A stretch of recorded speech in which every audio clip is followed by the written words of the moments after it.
Baik, sebelumnya saya ucapkan Om Swastiastu.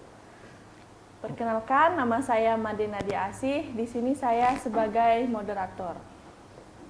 Baik, Bapak atau Ibu dan teman-teman seluruh peserta Dharma Tula yang saya hormati. Pada kesempatan ini, saya sebagai moderator mengajak kita semua untuk bersama-sama menggali tema yang menarik, yaitu memahami penciptaan manusia dalam Hindu dan pandangan pengetahuan modern. Dalam tradisi Hindu, penciptaan manusia tidak hanya dipandang sebagai proses fisik, tetapi juga mengandung makna spiritual yang mendalam.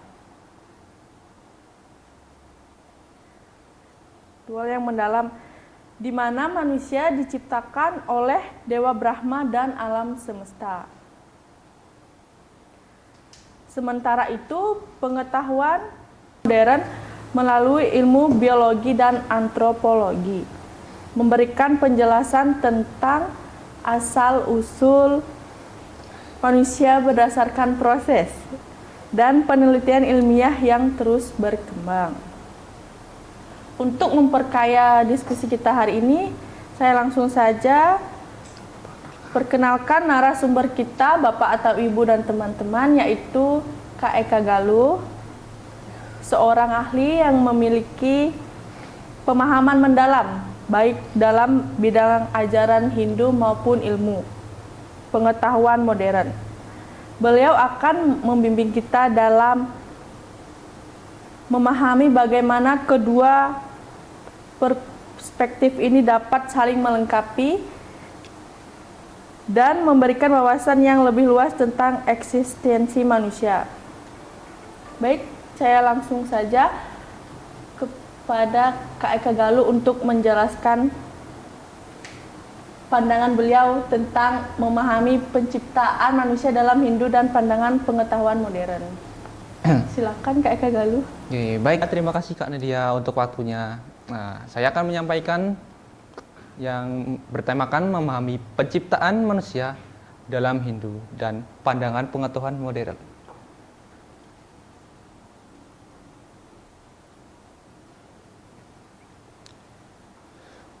Di dalam ajaran agama Hindu, manusia diyakini diciptakan oleh Ida Sang Hyang Widibhasa atau Brahman. Nah, manusia yang pertama diciptakan adalah Manu dan Satarupa sebagai manusia pertama. Nah, manusia itu terbentuk dari 5 unsur, yaitu dari tanah, air, api, dan udara atau ether, serta dijiwai oleh Atman. Nah, cerita ini bersifat mitologis dan filosofis gitu Kak. Nah, menekankan bahwa manusia bagian dari alam semesta dan memiliki tugas spiritual. Nah, untuk dari sainsnya menjelaskan penciptaan manusia itu berasal dari melalui proses evolusi. Dari nama Homo sapiens muncul melalui perubahan bertahap dari nenek moyang yang mirip kera yang jutaan tahun lalu, yang terutama di Afrika gitu Kak. Nah, penelitian terbaru bahkan menunjukkan bahwa manusia modern adalah hasil pencampuran genetik antara 2 kelompok leluhur kuno yang terpisah selama dari 1 juta tahun lalu. Nah, itu sebagai latar belakangnya Kak. Untuk selanjutnya, nah, apa sih itu upeti dalam konteks Hindu? Dalam PPT saya, upeti dalam konteks Hindu berasal dari bahasa Sanskerta yang berarti kelahiran, asal mula, atau penciptaan. Nah, Hindu memandang alam semesta sebagai suatu siklus yang terdiri dari upeti, penciptaan, siti, atau pemeliharaan, dan pralaya, atau peleburan. Nah, di dalam Hindu disebutkan sebagai dewanya itulah Trimurti atau Brahma sebagai pencipta, Wisnu sebagai pemelihara, dan Siwa sebagai pelebur. Nah, Upeti itu bukan sekedar peristiwa fisik, tapi juga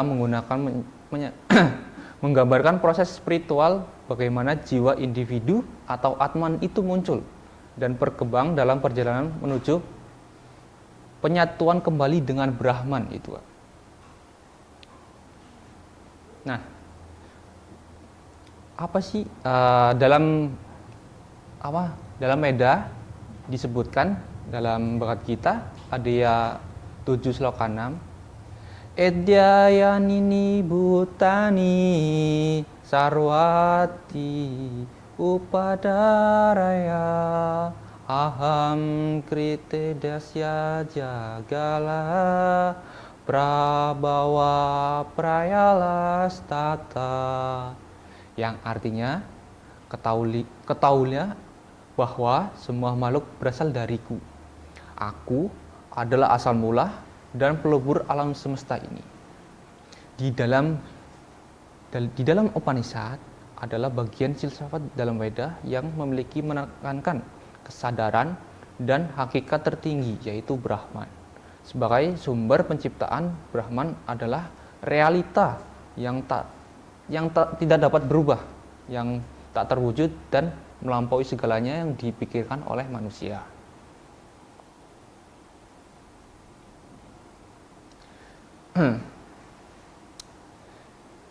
Kalau di dalam ajaran Hindu, penciptaan dunia dikenal dengan konsep upeti.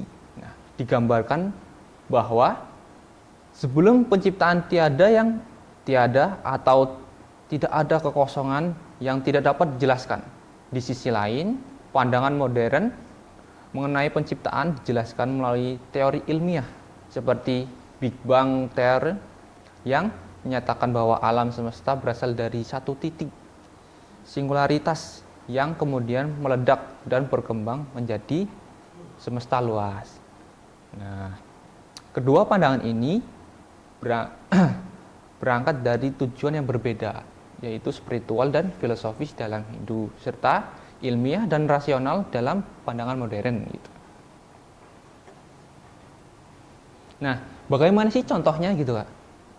Contohnya, salah satu contoh penciptaan dalam Hindu terdapat dalam Purana, terutama dalam Wisnu Purana yang menggambarkan proses penciptaan melalui munculnya Brahma dari pusat Dewa Wisnu yang sedang berbaring di atas ular Anata di laut kosmik. Brahma kemudian menciptakan makhluk hidup, alam semesta, dan seluruh isinya. Dalam dunia modern, contoh penciptaannya dimulai dari teori Big Bang yang sekitar 13,8 miliar tahun yang lalu. Setelah ledakan tersebut, partikel-partikel dasar terbentuk, lalu bintang-bintang dan galaksi mulai terbentuk, termasuk bumi dan kehidupan di dalamnya, melalui proses evolusi yang miliaran tahun lalu. Nah, relevansinya nilai upeti dalam dunia modern itu dalam konteks Hindu memiliki relevansi yang sangat kuat di kehidupan modern gitu, Kak. Terutama dalam kesadaran ekologis, keterhubungan antara manusia dan alam, serta tanggung jawab terhadap ciptaan. Nah, ajaran Hindu mengajarkan bahwa seluruh alam semesta adalah manifestasi dari Brahman, yaitu Brahman itu sendiri gitu. Sehingga manusia tidak terpisahkan dari alam. Nah, nilai ini sangat penting dalam era modern yang diharapkan tentang perubahan iklim dan kerusakan yang dilakukan oleh manusia. Lingkungan dengan memahami konsep penciptaan secara spiritual, manusia dapat menghargai dan menjaga keseimbangan alam. Tidak sekedar hanya mengeksploitasi sumber daya alam dalam kepentingan pribadi. Gitu. Nah, kesimpulannya yaitu konsep upeti dan penciptaan dalam Hindu mengajarkan bahwa dunia ini hadir secara kebetulan, tetapi melalui kehendak dan kesadaran ilahi atau Tuhan itu sendiri yang bersifat abadi. Melalui Dewa Brahma yang sebagai simbol dan berbagai simbol lainnya, Penciptaan itu dijelaskan proses spiritualnya dan metafisik, bukan hanya untuk menjadi material. Pandangan ini memberikan nilai-nilai luhur seperti kesatuan dengan alam, tanggung jawab terhadap penciptaannya, dan penghormatan terhadap kehidupan. Nah, di sisi lain, di ilmu modern berusaha menjelaskan penciptaan secara melalui rasional, melalui observasi dan teori ilmiah. Meskipun metode dan tujuannya berbeda,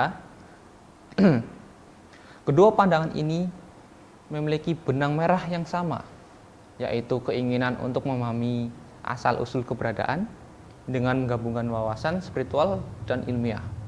Nah, manusia modern dapat memahami yang lebih utuh tentang dunia dan perannya di dalamnya. Oleh karena itu, untuk memahami dan menghargai konsep upeti dalam konteks modern bukan hanya memperkaya spiritualitas, tetapi juga membangun kesadaran ekologi, moral, dan intelektual yang lebih gampang, lebih seimbang gitu. Nah, mungkin sekian pemaparan dari saya. Saya kembalikan ke moderator.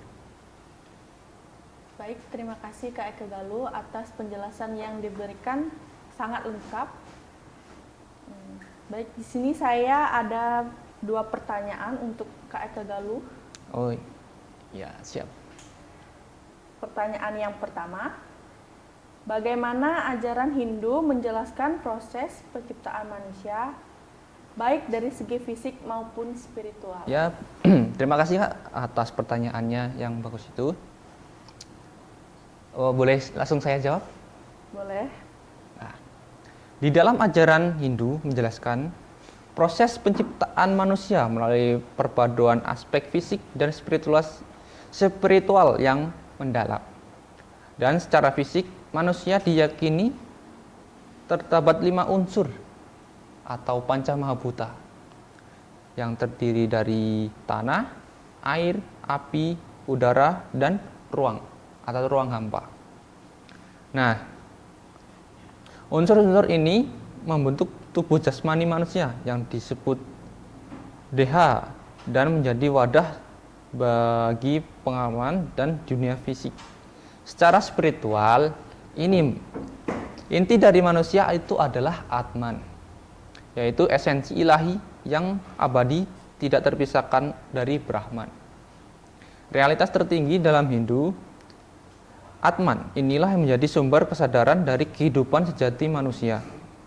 Selain tubuh fisik dan Atman, manusia juga memiliki pikiran atau manas yang berperan dalam pengalaman dan interaksi dengan dunia. Dengan demikian, ajaran Hindu memandang penciptaan manusia sebagai perpaduan antara unsur materi dan spiritual, serta menampakkan manusia sebagai makhluk yang memiliki tujuan hidup,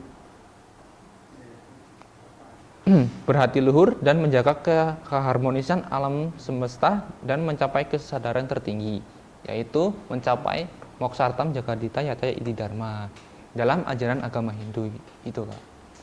Baik, terima kasih Kak Eka Galuh atas jawabannya. Dan pertanyaan yang kedua, dalam konsep Hindu, manusia terdiri dari unsur-unsur materi atau prakrti dan jiwa atau purusa. Bagaimana kedua unsur ini membentuk hakikat manusia menurut ajaran Hindu, Kak Eka Galuh? Nah,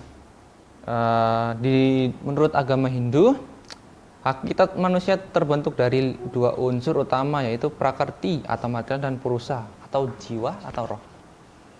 Nah, prakrti adalah asas keberadaan. Unsur material yang membentuk tubuh fisik manusia dan segala aspek duniawi. Nah, prakrti bersifat dinamis, mengalami perubahan dan terdiri dari 3 dasar yang disebut triguna. Sattva itu kemurnian atau terang, rajas itu aktivitas, dan tamas adalah kegelapan. Unsur inilah membentuk segala aspek jasmani, pikiran, dan indera, manusia penyatuan prakrti, dan Purusa inilah yang membentuk hakikat manusia menurut Hindu. Tubuh fisik dan pikiran atau prakrti berfungsi sebagai alat atau bagi jiwa untuk mengalami kehidupan dunia. Namun, tujuan akhir manusia adalah menyadari hakikat sejati sebagai purusa atau kesadaran murni yang abadi dan melepaskan ketertarikan pada pekerti sehingga mencapai moksa atau kebebasan harmoni. Dengan demikian, manusia dalam Hindu dipandang sebagai mikrokosmos yang merefleksikan mikrokosmos yang perpaduan antara unsur materi dan roh yang saling melengkapi dan tidak terpisahkan di kehidupan yang berlangsung. Mungkin jawaban itu yang saya dapat sampaikan ke Kak Nirdia. Baik, terima kasih Kak Eka Galuh atas penjelasan yang diberikan kepada pemirsa. Sekian Dharma Tula hari ini, saya ucapkan banyak-banyak terima kasih kepada Kak Eka Galuh atas penjelasan yang diberikan kepada kita dan teman-teman yang ada di rumah. Di sini saya sebagai moderator dan saya akhiri dengan Prama Santi, Om Santi, Santi, Santi, Om.